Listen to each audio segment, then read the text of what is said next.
Yo, what's up, North Texas barbecue addicts? In today's episode, I've got a full-blood Wagyu ribeye steak from Six Brothers Beef Company. I'm going to go to Chef Couillon's house, bust out his Weber Kettle, a cast iron skillet, some kosher salt, and some high heat. So if that sounds good to you, y'all stick around.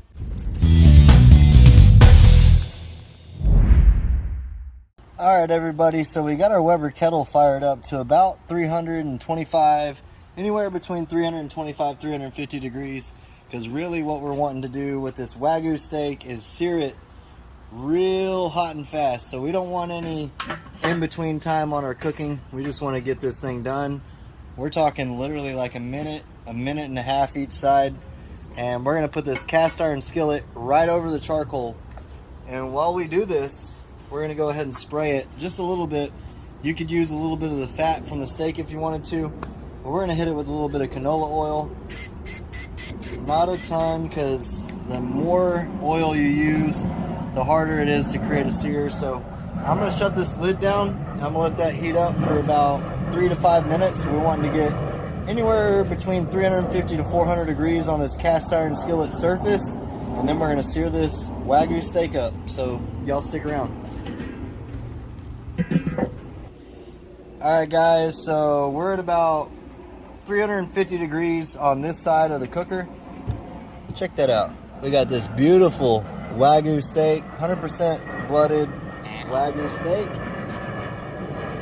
We sprayed this down with a little bit of canola oil. We didn't season this at all yet. Oh yeah, listen to that. Let's go ahead and press that down. I'm going to shut the lid down. We're going to let this cook for about a minute, maybe a minute and a half, and then we're going to flip it over. This is a thicker Wagyu steak than usual. A lot of Wagyu steaks are so thin, you can cook them literally about a minute each side. But I'm thinking this is going to break down to about a minute and a half each side. So I'm going to shut this down, let this roll at 350, 400 degrees, and I'll catch back with y'all when we're flipping it over.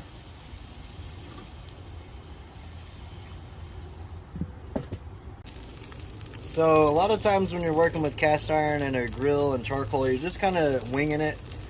We said we wanted to cook this about a minute and a half each side. It's really been about 2 minutes on the first side. But check out that crust. That's exactly what we're looking for. That sizzle, that sear action. Again, we didn't season it at all. We're just cooking the meat right now. Getting a really good char on the outside of our steak. Press down the edges to make sure we get all the edges in contact with that skillet. We're going to shut this down and let that go for about 2 more minutes, and then at that time it will be all done. Before we rest it, we're going to hit it with just a little bit of kosher salt and let that really soak into the steak, and then we're going to cut it up and try it out. So we'll catch up with y'all when we're pulling this bad boy off. Alright y'all, so we're rolling about, I'd say 350 degrees average on the kettle.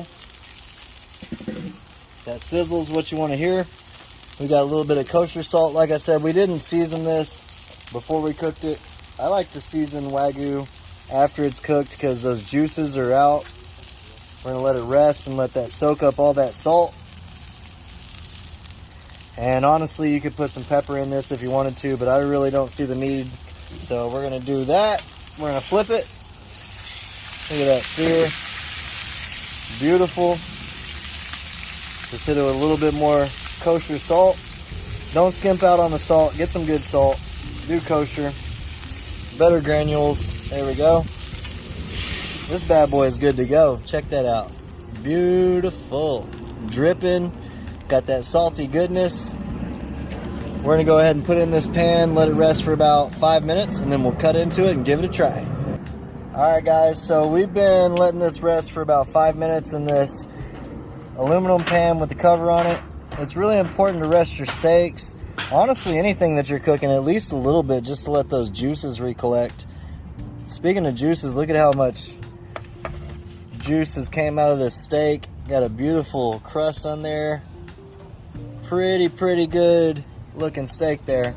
Again, this is 100% Wagyu, 100% blooded Wagyu steak right now. So we're going to keep these juices because we're going to pour that over it after we cut it. But let's go ahead and get down to nitty gritty. So the best part on a ribeye is the spinalis, the cap right here.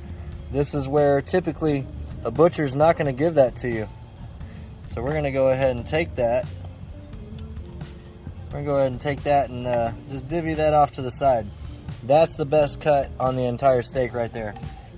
I mean, it's all going to be good, don't get me wrong. So let's go ahead and cut down the middle. See how we did.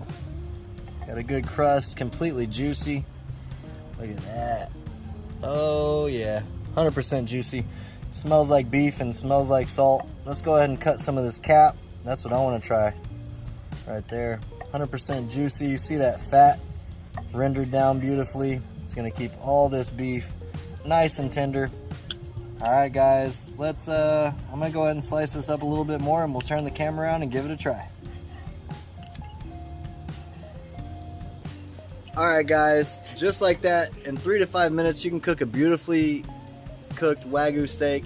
Get a cast iron skillet, use a grill, use a stovetop, whatever you want to do.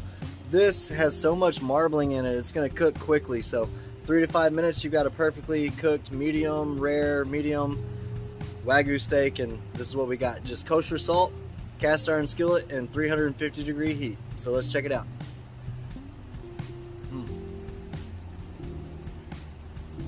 That's that ribeye cap. I'm not even making this up. It dissolves in your mouth. So think kind of like pork belly tender, think beef, think steak, and all that combined. That's what that ribeye cap is. Appreciate y'all for hanging out. Make sure you check out Six Brothers Beef Company. And until next time, peace. Y'all keep on barbecuing. Check out some Wagyu steak.